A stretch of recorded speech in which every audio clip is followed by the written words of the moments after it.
Okay, so here's the situation. Okay, you're all familiar with Obama's Iran nuclear deal. It's very complicated, but basically this is it. Everybody agrees that Iran wants to eventually get nuclear weapons, right? But this deal is just trying to slow that possibility down. In classic cartoon terms, they're just trying to pour molasses into the Acme centrifuges, right? That's basically what this deal is. Now, let's be honest, let's keep it 100. There are intelligent arguments for and against Obama's deal. And then there's this guy. If you look at what happened with respect to the Iranian deal, the only winner are the Iranians. That's right, Dick is back. Yeah. Hey, come on, guys. You know, there's something wrong with the world when you lose Jon Stewart and retain Dick Cheney. Right? There's something not right. Oh, and you know what? John actually warned me about this. In fact, he left me a little pamphlet about how to handle Dick Cheney. No, he did. It's right here. It's called Jon Stewart's Guide to Handling Dick.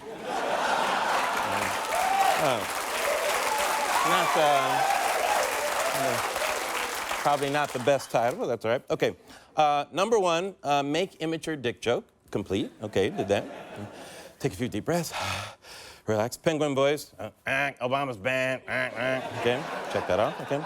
Oh, this is interesting. It says, show any clip of Dick Cheney. Trust me, it will be bull. No way. That can't be. It can't be that easy. All right, roll 102.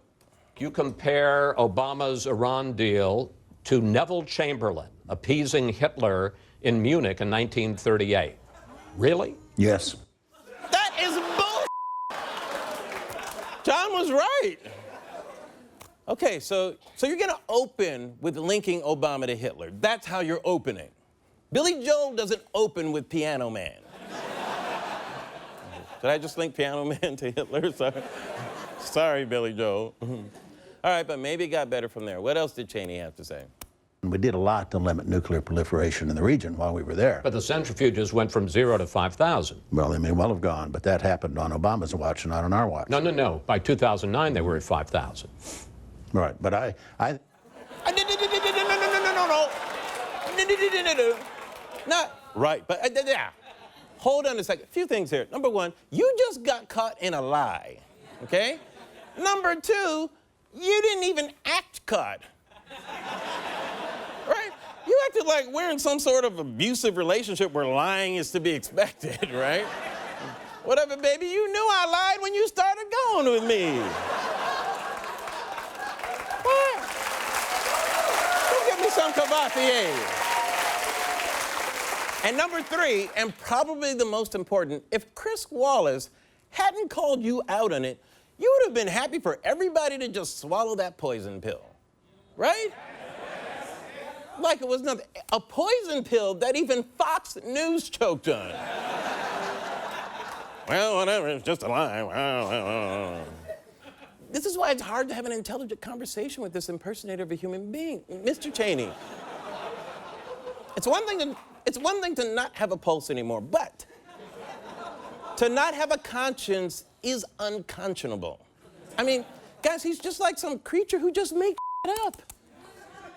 And look, I know it sounds like I'm picking on Dick Cheney, I know, but actually I have to admit, some of this is my fault. No. I created Dick Cheney. All right, or more precisely, I summoned him. Look, I know, it sounds crazy. I know, guys, okay. This is a story I never told anybody. And please don't tell anybody. This is just between us, America, okay? All right, so I was like 9 years old at the time, and I was on a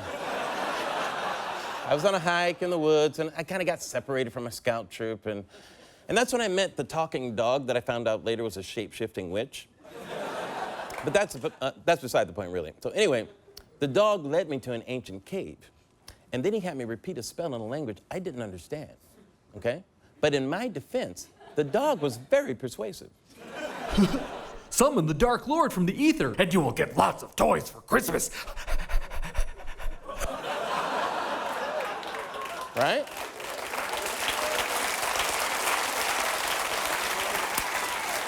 If you've ever been in that situation, you know the rest. A fiery hellmouth opens, a demon materializes, the talking dog rewards me with the kick-ass Christmas, and eventually the demon becomes vice president.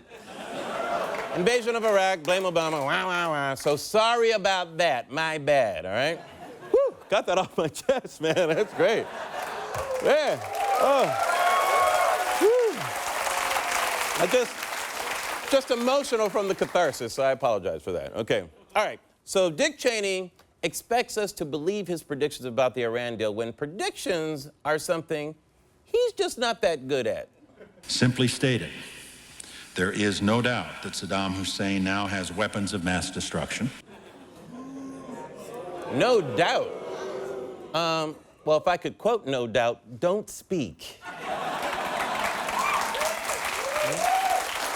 And it's not even just politics. Dick Cheney has made horrible predictions about all kinds of stuff. Let's take a look at a few of them that you're probably not even aware of. I predict that Bruce Jenner will never, ever be a woman. Wrong. Wrong. It's weird. It's kind of weird he would weigh in on that during the 70s. So I think we're all agreed that he gets a lot of wrong. Actually, you know, I need to clarify. There was one brief moment when Dick Cheney got something right. It was in the 90s. He supported the decision not to invade Baghdad. Once you got to Iraq and took it over and took down Saddam Hussein's government, then what are you going to put in its place? That's a very volatile part of the world, and if you take down the central government in Iraq, you can easily end up seeing pieces of Iraq fly off. It's a quagmire. Yes!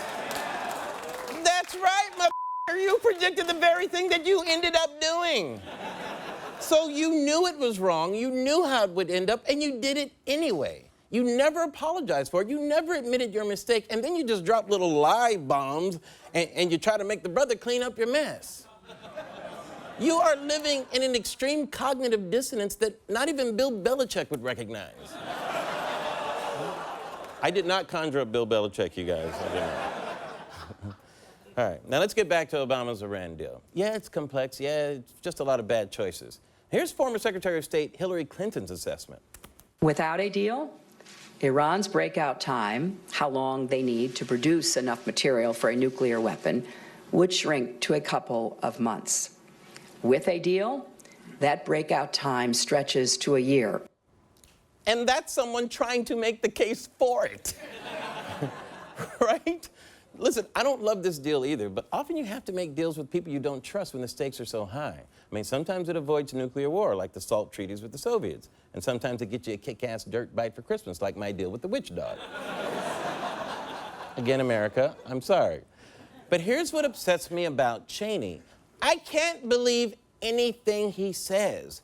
When he makes predictions, they're wrong. Not to mention, he keeps predicting Obama will lead us into disaster when one of our biggest disasters happened on his administration's watch. Okay? Well, I mean, his and Vice President Bush's. So yes. So yes, I do have questions about the Iran deal. We all do, but I'll tell you one thing. If Cheney's against it, I'm for it. We'll be right back.